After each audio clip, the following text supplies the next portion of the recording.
ਵਾਹਿਗੁਰੂ ਸਾਹਿਬ JIO.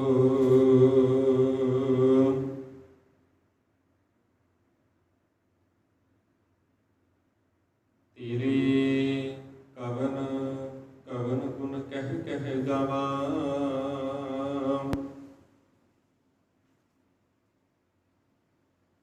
ਤੂੰ ਸਾਹਿਬ ਗੁਣੀ ਨਿਧਾਨਾ।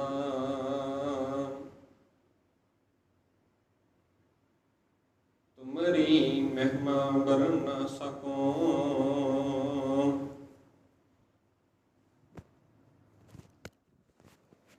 ਤੂੰ ਠਾਕੁਰ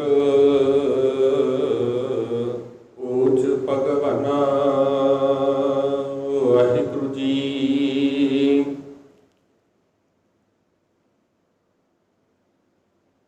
ਟੋਡੀ ਮਹਿਲਾ ਪੰਜਵਾ, ਘਰ ਪੰਜਵਾ, ਦੋਪਦੇ। ਇੱਕ ਓੰਕਾਰ ਸਤਿਗੁਰ ਪ੍ਰਸਾਦ।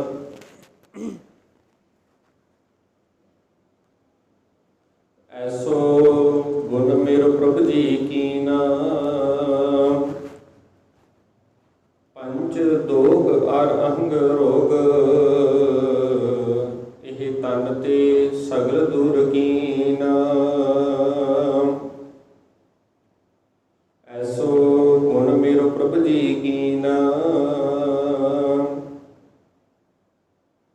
ਪੰਚ ਦੋਖ ਅਰ ਅਹੰਗ ਰੋਗ। ਇਹ ਤਨ ਤੇ ਸਗਲ ਦੂਰ ਕੀਨਾ। ਰਹਾਉ ਬੰਧਨ ਤੋਰ ਛੋਰ ਵਿਖਿਆ ਤੇ, ਗੁਰੂ ਕੋ ਸ਼ਬਦ ਮੇਰਾ ਹੀਰ ਦੀਨ। ਰੂਪ ਅਨਰੂਪ ਮੋਰੋ ਕਛ ਨਾ ਵਿਚਾਰਿਓ, ਪ੍ਰੇਮ ਗਇਓ ਮੋਹਿ ਹਰ ਰੰਗ ਭੀਨ। ਵੇਖਿਓ ਲਾਲਨ ਪਾਟ ਬੀਚ ਕੋਏ, ਅਨੰਤ ਚਿਤਾ ਹਰ ਖੇਪ ਤੀਨ। ਤਿਸ ਹੀ ਕੋ ਗ੍ਰਹਿ ਸੋਈ ਪ੍ਰਭ ਨਾਨਕ, ਸੋ ਠਾਕੁਰ ਤਿਸ ਹੀ ਕੋ ਤੀਨ। ਤਿਸ ਹੀ ਕੋ ਗ੍ਰਹਿ ਸੋਈ ਪ੍ਰਭ ਨਾਨਕ, ਸੋ ਠਾਕੁਰ ਤਿਸ ਹੀ ਕੋ ਤੀਨ।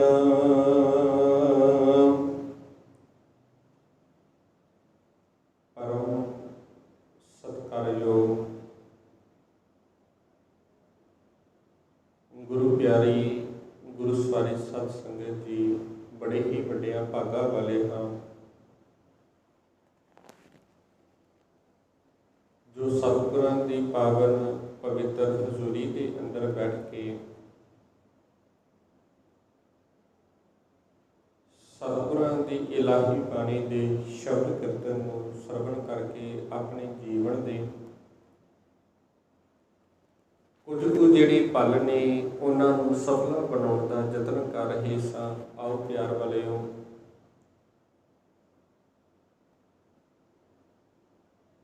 ਕੁਝ ਸਮੇਂ ਦੇ ਲਈ ਗੁਰਮਤਿ ਵਿਚਾਰਾਂ ਦੇ ਨਾਲ ਸਾਂਝ ਪਾਈਏ। ਵਿਚਾਰਾਂ ਦੀ ਅਰੰਭਤਾ ਤੋਂ ਪਹਿਲਾਂ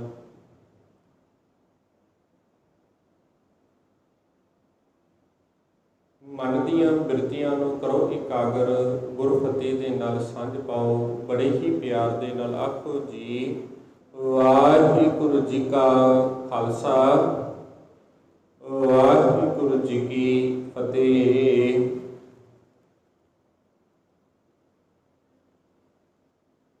ਇਹ ਸ਼ਬਦ ਜੋ ਆਪ ਜੀ ਨੇ ਸਰਵਣ ਕੀਤਾ ਹੈ,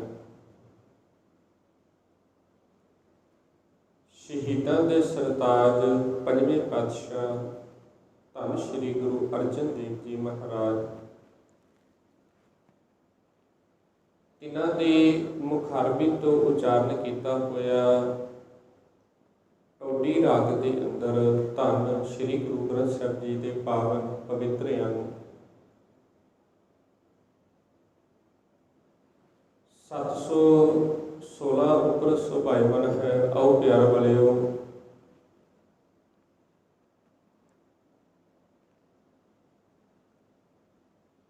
ਸਮਝਣ ਦੀ ਕੋਸ਼ਿਸ਼ ਕਰੀਏ ਕਿ ਸਤਿਗੁਰੂ ਪਾਤਸ਼ਾਹ ਜੀ ਇਸ ਪਾਵਨ ਸ਼ਬਦ ਦੇ ਅੰਦਰ ਸਾਨੂੰ ਸੰਸਾਰੀ ਜੀਵਨ ਨੂੰ ਕੀ ਸਮਝਾਉਣ ਦਾ ਯਤਨ ਕਰ ਰਹੇ ਹਨ। ਇਸ ਪਾਵਨ ਸ਼ਬਦ ਦੇ ਅੰਦਰ ਸਤਿਗੁਰੂ ਪਾਤਸ਼ਾਹ ਜੀ ਆਖਦੇ ਕਿ ਉਸ ਪਰਮਾਤਮਾ ਨੇ, ਉਸ ਅਕਾਲ ਪੁਰਖ ਨੇ ਸਾਡੇ ਸੰਸਾਰੀ ਜੀਵਾਂ ਦੇ ਉੱਤੇ ਇੱਕ ਬਹੁਤ ਵੱਡਾ ਜਿਹੜਾ ਪਰ ਉਪਕਾਰ ਕੀਤਾ ਹੈ।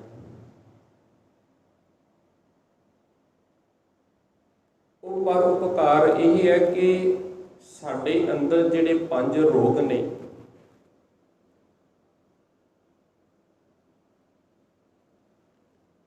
ਇਹ 5 ਰੋਗ ਅਤੇ ਸਭ ਤੋਂ ਵੱਡਾ ਜਿਹੜਾ ਹੰਕਾਰ ਦਾ ਰੋਗ ਸੀ, ਕਹਿੰਦੇ ਇਸ ਨੂੰ ਇਸ ਤਨ ਦੇ ਵਿੱਚੋਂ ਕੱਢ ਦਿੱਤਾ ਹੈ, ਭਾਵ ਦੂਰ ਕਰ ਦਿੱਤਾ ਹੈ। ਪਾਤਸ਼ਾਹ ਜੀ ਕਿਰਪਾ ਕਰਦੇ, ਐਸੋ ਗੁਣ ਮੇਰੋ ਪ੍ਰਭੂ ਜੀ ਕੀਨ, ਪੰਚ ਦੋਖ ਅਰ ਅਹੰਗ ਰੋਗ, ਇਹ ਤਨ ਤੇ ਸਗਲ ਦੂਰ ਕੀਨ। ਕਿ ਉਸ ਪਰਮਾਤਮਾ ਨੇ ਮੇਰੇ ਉੱਤੇ ਇਹੋ ਜਿਹਾ ਪਰ ਉਪਕਾਰ ਕਰ ਦਿੱਤਾ ਜਿਹਦੇ ਨਾਲ ਇਹ ਜਿਹੜੇ 5 ਰੋਗ ਸਨ,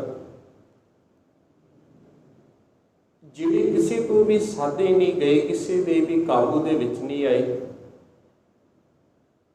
ਕਹਿੰਦੇ ਪਹਿਲਾਂ ਤੇ ਇਹਨਾਂ 5 ਰੋਗਾਂ ਨੂੰ ਆਪਣੇ ਕਾਬੂ ਦੇ ਵਿੱਚ ਕੀਤਾ ਤੇ ਸਭ ਤੋਂ ਜਿਹੜਾ ਵੱਡਾ ਰੋਗ ਸੀ ਹੰਕਾਰ ਦਾ ਰੋਗ।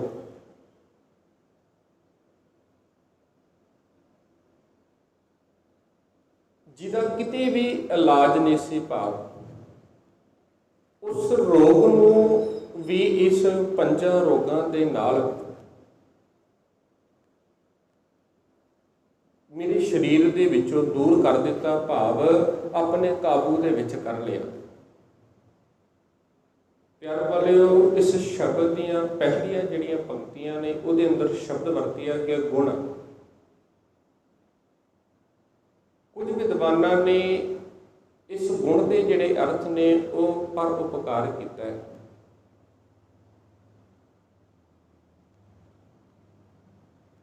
ਪਰ ਉਪਕਾਰ ਹੁੰਦਾ ਕੀ ਹੈ, ਸਮਝਣ ਦੀ ਕੋਸ਼ਿਸ਼ ਕਰੀਏ। ਇਹ 2 ਸ਼ਬਦਾਂ ਦਾ ਮੇਲ ਹੈ, ਪਰ ਪਲੱਸ ਉਪਕਾਰ। ਪਰ ਦਾ ਅਰਥ ਹੁੰਦਾ ਦੂਜਾ, ਦੂਸਰਾ। ਉਪਕਾਰ ਦਾ ਅਰਥ ਹੁੰਦਾ ਹੈ ਸਹਾਇਤਾ, ਨੇਕੀ, ਭਲਾਈ ਆਦਿ ਕਰਨਾ। ਪਰ ਉਪਕਾਰ ਦਾ ਅਰਥ ਹੈ ਕਿ ਕਿਸੇ ਅਨਾਥ, ਲੋੜਵੰਦ, ਜੋ ਗਰੀਬ ਨੇ ਉਹਨਾਂ ਦੇ ਉੱਤੇ ਅਤੇ ਦੂਜਿਆਂ ਦੀ ਭਲਾਈ ਕਰਨਾ, ਉਹ ਵੀ ਕਿਸੇ ਬਿਨਾਂ ਭੇਦਭਾਵ ਦੇ। ਭਾਵ ਮਨੁੱਖ ਦੇ ਅੰਦਰ ਭਲਾਈ ਕਰਦੇ ਸਮੇਂ, ਨੇਕੀ ਕਰਦੇ ਸਮੇਂ ਕਿਸੇ ਵੀ ਪ੍ਰਕਾਰ ਦਾ ਕੋਈ ਭੇਦਭਾਵ ਨਹੀਂ ਹੋਣਾ ਚਾਹੀਦਾ ਕਿ ਇਸ ਮਨੁੱਖ ਦੀ ਮੈਂ ਭਲਾਈ ਜ਼ਿਆਦਾ ਕਰਾਂਗਾ,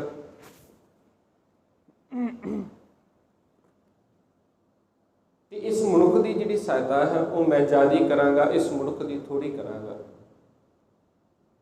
ਕਹਿੰਦੇ ਜੋ ਕਾਰਜ ਦੂਸਰਿਆਂ ਦੀ ਭਲਾਈ ਦੇ ਲਈ ਕੀਤਾ ਜਾਵੇ ਅਤੇ ਉਹਦੇ ਅੰਦਰ ਕਿਸੇ ਵੀ ਪ੍ਰਕਾਰ ਦਾ ਕੋਈ ਸਵਾਰਥ ਨਾ ਹੋਵੇ, ਭੇਦਭਾਵ ਨਾ ਹੋਵੇ, ਕਹਿੰਦੇ ਉਸ ਦਾ ਨਾਮ ਹੀ ਪਰਉਪਕਾਰ ਹੈ। ਵੈਸੇ ਤੇ ਉਸ ਅਕਾਲ ਪੁਰਖ ਦੇ ਸਾਡੇ ਉੱਤੇ ਅਨੇਕਾਂ ਹੀ ਪਰ ਉਪਕਾਰ ਨੇ, ਪਤਾ ਨਹੀਂ ਕਿੰਨੇ ਕੁ ਪਰ ਉਪਕਾਰ ਉਸ ਪਰਮਾਤਮਾ ਨੇ ਸਾਡੇ ਉੱਤੇ ਕੀਤੇ ਨੇ। ਜਦੋਂ ਗੁਰਬਾਣੀ ਨੂੰ ਪੜ੍ਹਦੇ ਹਾਂ, ਬਾਣੀ ਦੇ ਅੰਦਰ ਤੇ ਜੋ ਵਿਦਿਆ ਨੂੰ ਵਿਚਾਰਨ ਵਾਲਾ ਹੈ ਉਸ ਨੂੰ ਵੀ ਪਰ ਉਪਕਾਰੀ ਆਖਿਆ, ਕਿਉਂਕਿ ਵਿਦਿਆ ਇੱਕ ਇਹੋ ਜਿਹਾ ਧਨ ਹੈ, ਅਮੋਲਕ ਚੀਜ਼ ਹੈ, ਕੀਮਤੀ ਚੀਜ਼ ਹੈ, ਜਿਸ ਮਨੁੱਖ ਨੂੰ ਗਿਆਨ ਹੋ ਜਾਵੇ ਨਾ, ਉਹਦੇ ਅੰਦਰੋਂ ਜਿਹੜੀ ਇਹ ਅਗਿਆਨਤਾ ਹੈ, ਅਗਿਆਨਤਾ ਨੂੰ ਦੂਰ ਕਰ ਦਿੰਦੀ ਹੈ। ਤੇ ਜਦੋਂ ਗੁਰੂ ਦਾ ਗਿਆਨ ਹੋ ਜਾਵੇ, ਉਹਦੇ ਅੰਦਰੋਂ ਜਿਹੜੇ ਇਹ ਔਗਣ ਨੇ ਮਨੁੱਖ ਦੇ ਅੰਦਰ, ਔਗਣ ਨੇ ਕਿਉਂਕਿ ਮਨੁੱਖ ਔਗਣਾਂ ਦੇ ਨਾਲ ਭਰਿਆ ਹੋਇਆ ਹੈ, ਕਹਿੰਦੇ ਇਹਨਾਂ ਔਗਣਾਂ ਦਾ ਨਾਸ਼ ਕਰ ਦਿੰਦੀ ਹੈ।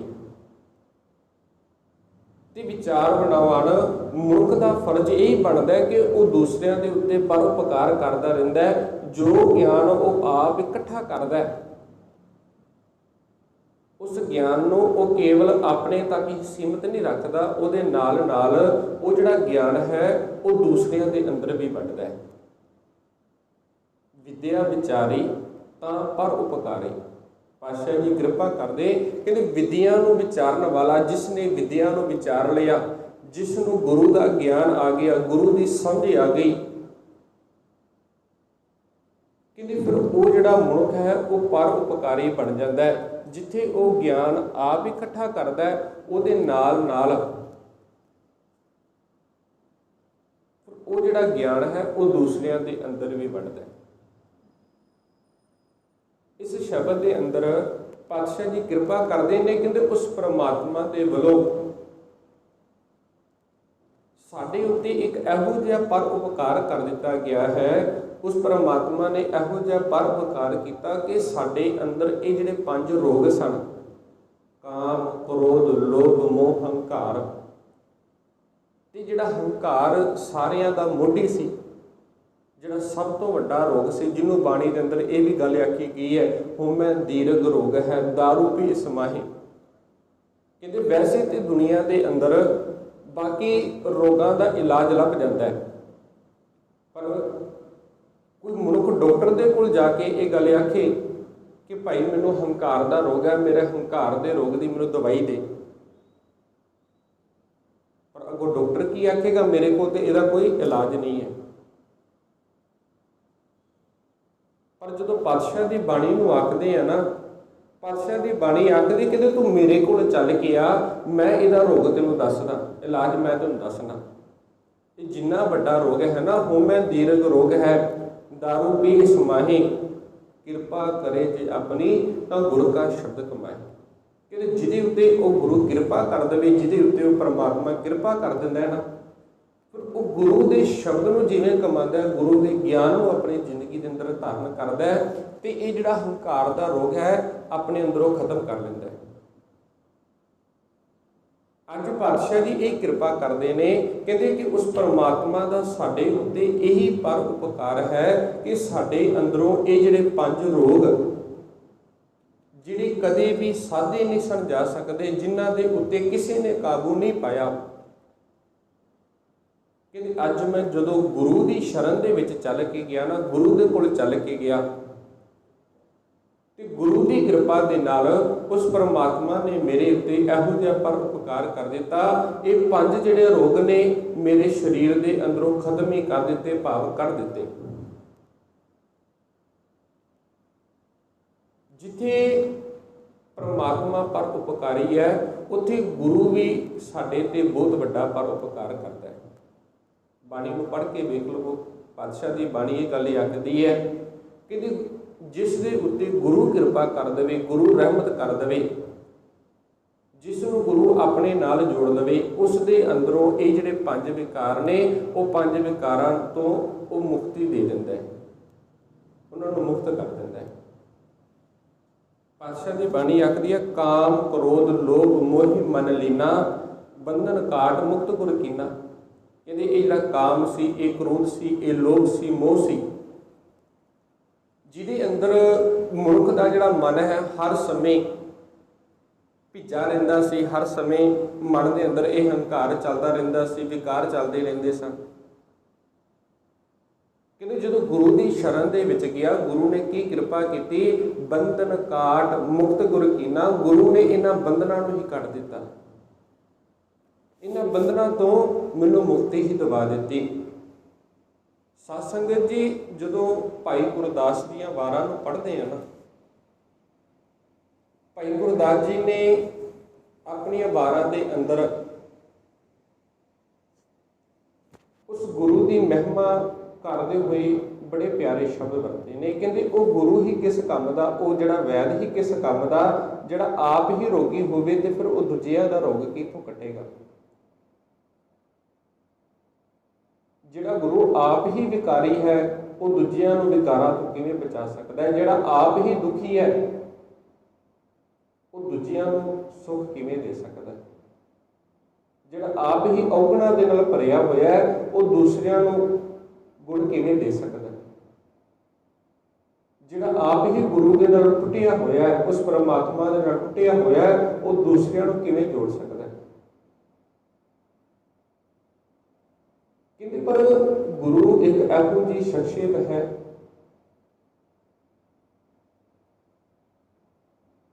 जिहड़ा गुणा का भंडारा है, गुणा का खजाना है, तो वो फिर मनुख के जिहड़े औगुणां नूं नहीं चितारदा ते औगुण हुंदियां होइयां भी वो फिर उसनूं गुण दे के पर उपकार उहदे ते करदा है।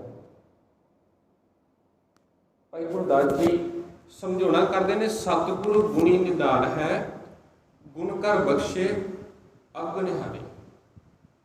कहते सतगुरु गुणा का समुंदर है, गुणा की खान है, गुणा का खजाना है कि गुण कर बख्शे अवगुण हारे, पर उपकार करके उन्हें अवगुण हारिया जिहड़ा बख्श लिया।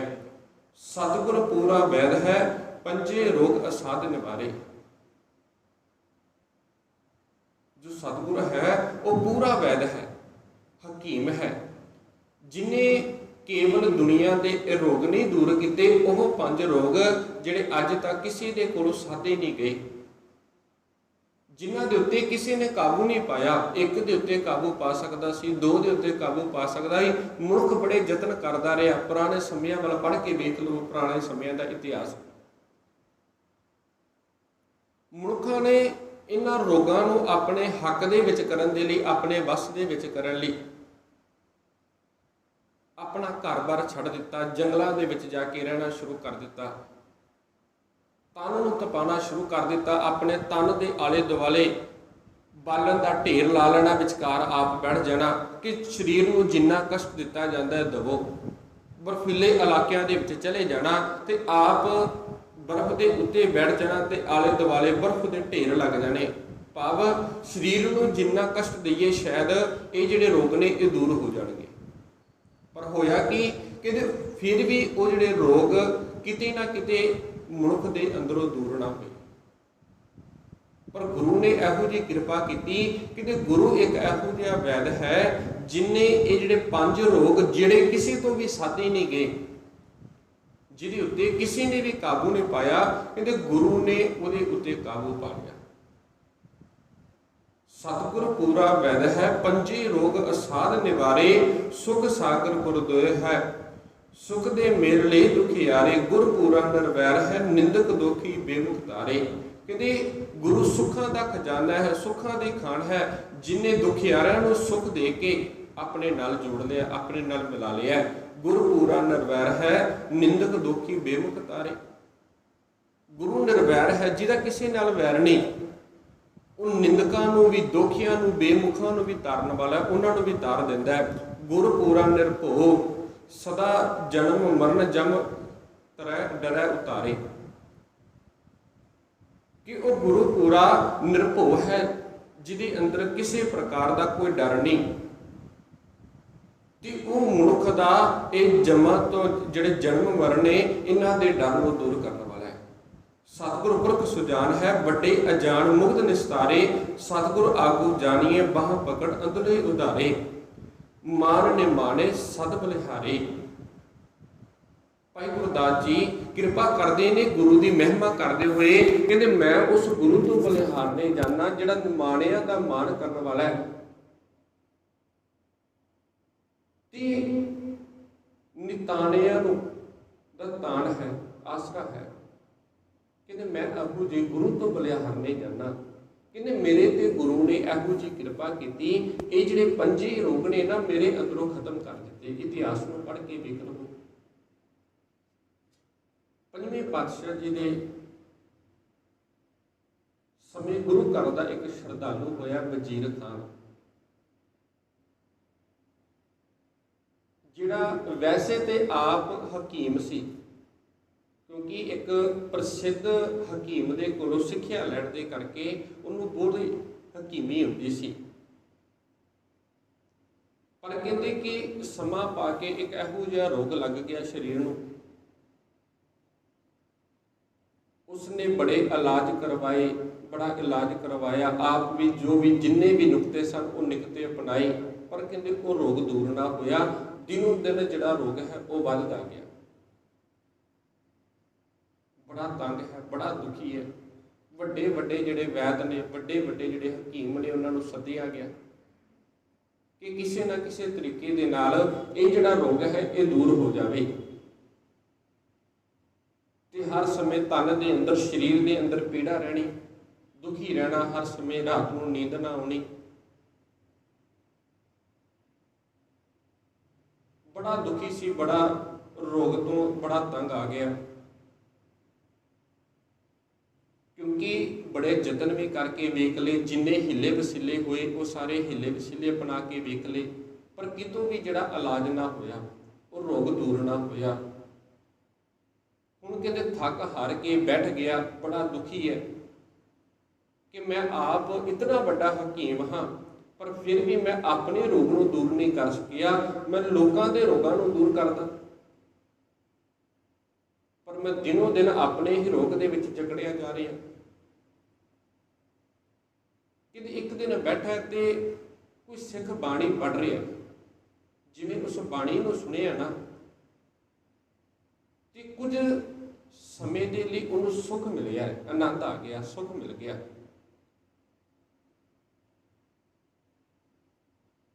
तो सिख नूं जाके पुछदा कि भाई ये जिहदी बाणी पढ़ रहे हैं, ये किहदी बाणी है? उस सिख ने कहना किया कि ये गुरु अर्जन पातशाह की बाणी है। तो जिहड़ा अमृतसर की धरती के उत्ते बैठ के ये जगत के जिहड़े जीव ने उन्होंने उतार रहे हैं, उन्हों उद्धार कर रहे हैं।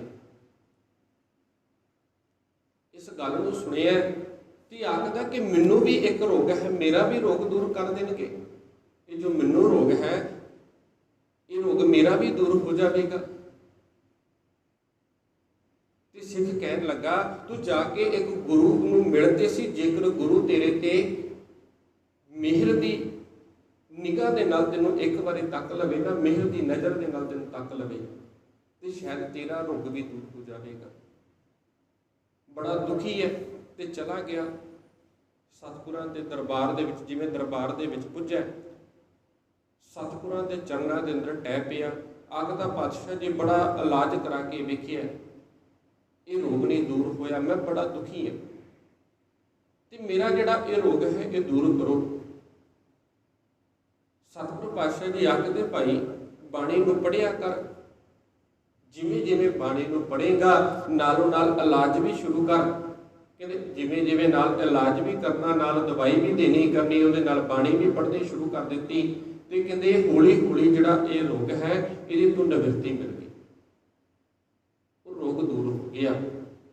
एक दिन आया तो सतगुरु पातशाह जी को आके फिर पूछता है, कहते पातशाह जी हुण मेरे ते ये भी कृपा कर दवो, मैनू इस रोग तो निवृत्ति मिल गई है, ये नाल नाल होर भी जिहड़े मेरे मन के अंदर होर जिहड़े विकार चलते हैं, रोग चलते रहते हैं, मैनू तंग करते रहते, कहते इन्हां रोगों तो भी निवृत्ति दो।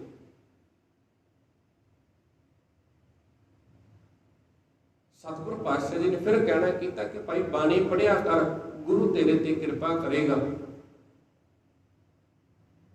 हौली हौली ये जिहड़े रोग ने ये दूर होने शुरू हो जाएंगे। अज भी पातशाह जी ये कृपा करते हैं कि उस परमात्मा ने साडे उत्ते एक इहो जिहा पर उपकार कर दिता है, जिन्हां दे नाल मेरे अंदरों साडे अंदर जिहड़े ये 5 रोग सन, 5 दुखी सन, ते उहदे तो बिना एक होर हंकार का जिहड़ा रोग सी, जिहड़ा मैनूं वार-वार दुखी करदा सी, कहंदे इन्हां 5 रोगां तो ते हंकार दे रोग तो मैनूं निवृत्ति मिल गई है, मुक्ति मिल गई है। ते ये मेरे तन दे अंदरों रोग ने जिहड़े दूर हो गए ने। अगे पातशाह जी कृपा करदे, बंधन तोड़ छोर विखिया ते गुर को शब्द मेरा हीर है दीन। कि हुण ये जिहड़ा माया का मोह सी, जिहदे करके मैं हर समय ਦੁਖੀ ਰਹਿਣਾ ਸਾਂ। ਕਹਿੰਦੇ ਗੁਰੂ ਨੇ ਹੁਣ ਇਸ ਮਾਇਆ ਦੇ ਮੋਹ ਦੇ ਜਿਹੜੇ ਬੰਧਨ ਨੇ ਜਿਹਦੇ ਅੰਦਰ ਜਕੜਿਆ ਪਿਆ ਸਾਂ, ਕਹਿੰਦੇ ਇਹਨਾਂ ਬੰਧਨਾਂ ਨੂੰ ਵੀ ਤੋੜ ਦਿੱਤਾ ਹੈ ਤੇ ਗੁਰੂ ਕੋ ਸ਼ਬਦ ਮੇਰਾ ਹੀਰਾ ਦੀਨ, ਤੇ ਗੁਰੂ ਦੇ ਸ਼ਬਦ ਨੂੰ ਮੇਰੇ ਹਿਰਦੇ ਦੇ ਅੰਦਰ ਵਸਾ ਦਿੱਤਾ ਹੈ। ਹੁਣ ਮੇਰੇ ਹਿਰਦੇ ਦੇ ਅੰਦਰ ਗੁਰੂ ਦਾ ਸ਼ਬਦ ਵਸ ਪਿਆ। ਰੂਪ ਅਨਰੂਪ ਮੋਰੋ ਕਛ ਨਾ ਵਿਚਾਰਿਓ, ਪ੍ਰੇਮ ਗਇਓ ਮੋਹਿ ਹਰ ਰੰਗ ਭੀਨ। ਗੁਰੂ ਨੇ ਮੇਰਾ ਕੋਈ ਰੂਪ ਨਹੀਂ ਵਿਸਾਰਿਆ ਕਿ ਇਹ ਗੁਣਾਂ ਦੇ ਨਾਲ ਭਰਿਆ ਜਾਂ ਇਹਦੇ ਅੰਦਰ ਕੋਈ ਔਗੁਣ ਵੀ ਹੈ ਜਾਂ ਗੁਣ ਵੀ ਹੈ। ਕਹਿੰਦੇ ਕਿਸੇ ਗੁਣ ਔਗੁਣ ਨੂੰ ਨਹੀਂ ਚਿਤਾਰਿਆ, ਕੇਵਲ ਉਹਨੇ ਆਪਣੇ ਪ੍ਰੇਮ ਵਾਲਾ ਜਿਹੜਾ ਸੁਭਾਅ ਹੈ ਉਹਦੇ ਨਾਲ ਮੇਰੇ ਤੇ ਕਿਰਪਾ ਕੀਤੀ ਹੈ ਤੇ ਮੈਨੂੰ ਵੀ ਆਪਣੇ ਪ੍ਰੇਮ ਦੇ ਅੰਦਰ ਬੰਨ੍ਹ ਲਿਆ। ਮੈਂ ਵੀ ਉਹਦੇ ਪ੍ਰੇਮ ਦੇ ਅੰਦਰ ਭਿੱਜ ਗਿਆ। ਪੇਖਿਓ ਲਾਲਣ ਪਾਟ ਬੀਜ ਹੋਏ, ਆਨੰਦ ਚਿਤਾ ਹਰਖੇ ਪਤੀਨ। ਕਹਿੰਦੇ ਹੁਣ ਜਦੋਂ ਗੁਰੂ ਨੇ ਕਿਰਪਾ ਕੀਤੀ ਨਾ, ਮੇਰੇ ਹਿਰਦੇ ਦੇ ਅੰਦਰ ਗੁਰੂ ਦਾ ਸ਼ਬਦ ਆ ਵਸਿਆ ਤੇ ਹੁਣ ਮੇਰੇ ਤੇ ਗੁਰੂ ਦੇ ਅੰਦਰ, ਮੇਰੇ ਤੇ ਪ੍ਰਮਾਤਮਾ ਦੇ ਅੰਦਰ ਵਿਚਕਾਰ ਜਿਹੜੇ ਪਰਦੇ ਸਨ ਨਾ, ਵਹਿਮ ਸਨ, ਭਰਮ ਸਨ, ਕਹਿੰਦੇ ਉਹ ਸਾਰੇ ਪਰਦੇ ਦੂਰ ਹੋ ਗਏ ਨੇ। ਉਹ ਸਾਰੇ ਵਹਿਮ ਦੂਰ ਹੋ ਗਏ, ਉਹ ਸਾਰੇ ਭਰਮ ਦੂਰ ਹੋ ਗਏ। ਤੇ ਜਦੋਂ ਇਹ ਵਹਿਮ ਰੂਪੀ ਭਰਮ ਰੂਪੀ ਜਿਹੜਾ ਪਰਦਾ ਦੂਰ ਹੋਇਆ ਨਾ, ਜਦੋਂ ਉਸ ਸੋਹਣੇ ਲਾਲ ਦੇ ਮੈਂ ਦਰਸ਼ਨ ਕੀਤੇ ਨੇ, ਉਸ ਪ੍ਰਮਾਤਮਾ ਦੇ ਦਰਸ਼ਨ ਕੀਤੇ, ਕਹਿੰਦੇ ਆਨੰਦ ਚਿਤਾ ਹਰਖੇ ਪਤੀਨ। ਮੇਰਾ ਜਿਹੜਾ ਹਿਰਦਾ ਉਹ ਗਦ-ਗਦ ਹੋ ਪਿਆ। ਮੇਰੇ ਹਿਰਦੇ ਦੇ ਅੰਦਰ ਖੁਸ਼ੀ ਦੇ ਨਾਲ ਭਰ ਗਿਆ, ਮੇਰਾ ਹਿਰਦਾ ਆਨੰਦਮਈ ਹੋ ਗਿਆ। ਤਿਸੀ ਹੀ ਕੋ ਗ੍ਰਹਿ ਸੋਈ ਪ੍ਰਭ ਨਾਨਕ, ਸੋ ਠਾਕੁਰ ਤਿਸੀ ਹੀ ਕੋ ਧੀਨ। ਕਹਿੰਦੇ ਜਦੋਂ ਤੋਂ ਮੈਂ ਉਸ ਗੁਰੂ ਦੇ ਦਰਸ਼ਨ ਕੀਤੇ, ਉਸ ਦਿਨ ਤੋਂ ਹੀ ਇਹ ਮੇਰਾ ਸਰੀਰ ਰੂਪੀ ਜਿਹੜਾ ਘਰ ਸੀ, ਕਹਿੰਦੇ ਇਹ ਸਰੀਰ ਰੂਪੀ ਘਰ ਉਹਦਾ ਹੋ ਗਿਆ, ਉਹਦੇ ਮੈਂ ਹਵਾਲੇ ਕਰ ਦਿੱਤਾ ਤੇ ਇਹ ਮੇਰੇ ਹਿਰਦੇ ਰੂਪੀ ਘਰ ਦਾ ਉਹ ਮਾਲਕ ਬਣ ਕੇ ਬੈਠ ਗਿਆ।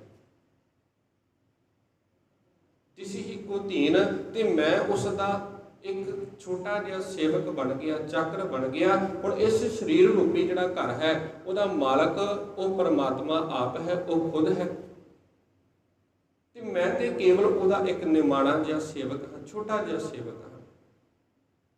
ਇਹ ਹੋਇਆ ਕਦੋਂ, ਸੇਵਕ ਕਦੋਂ ਬਣਿਆ? ਜਦੋਂ ਗੁਰੂ ਨੇ ਮੇਰੇ ਤੇ ਕਿਰਪਾ ਕੀਤੀ ਹੈ, ਜਦੋਂ ਮੈਨੂੰ ਗੁਰੂ ਨੇ ਆਪਣੇ ਨਾਲ ਜੋੜ ਲਿਆ। ਸੋ ਅਸੀਂ ਵੀ ਕੋਸ਼ਿਸ਼ ਕਰੀਏ ਕਿ ਪਿਆਰ ਵਾਲਿਓ ਖੁਦ ਗੁਰਬਾਣੀ ਨੂੰ ਪੜ੍ਹੀਏ, ਖੁਦ ਵਿਚਾਰੀਏ ਤੇ ਯਤਨ ਕਰੀਏ ਕਿ ਗੁਰੂ ਦੇ ਸ਼ਬਦ ਨੂੰ ਆਪਣੇ ਹਿਰਦੇ ਦੇ ਅੰਦਰ ਵਸਾਈਏ, ਤਾਂ ਜੋ ਸਾਡਾ ਵੀ ਸੰਸਾਰ ਦੇ ਉੱਤੇ ਆਇਆ ਹੋਇਆ ਜਿਹੜਾ ਇਹ ਜਨਮ ਹੈ ਇਹ ਸਫਲਾ ਹੋ ਸਕੇ। ਵਿਚਾਰਾਂ ਦੀ ਸਮਾਪਤੀ। ਬੁਲਾਓ ਜੀ ਫਤਿਹ। ਵਾਹਿਗੁਰੂ ਜੀ ਕਾ ਖਾਲਸਾ।